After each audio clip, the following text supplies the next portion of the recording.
Arspa nyopu arngut ki Thong.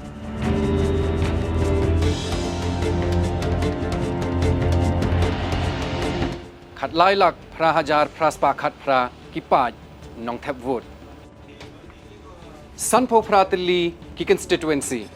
Mano banlong ki dekhot ki thymmai ha KHADC bat JHADC. Thong in ngap lang ya ke Jingiamareh ka kyrpang bat ki Rymphang.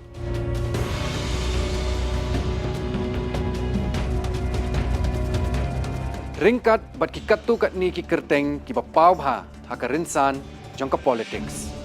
Nginyo aru ban ngap thu ya ki khubor ki ban sapinpoi sngi na ki nong ai khubor ki jongi ki badon ha ki jaka niew vote. Perlok ngade Martin nong klau ban report live ya ke Jingiamareh board jong ke election NBC Syaki Autonomous District Council. Napo ISPT ke ban salong ka ap South Rank mentau na Rymphang aja apsan na banta ke DD News Meghalaya. This is Paul Lamare reporting live from Juai for ADC election 2025 for DD News Meghalaya. Ngadai Cornelius lalu ngareport live ngariboy district halor kene election Syaka Autonomous District Council election arajar option nakabenta DD News Meghalaya.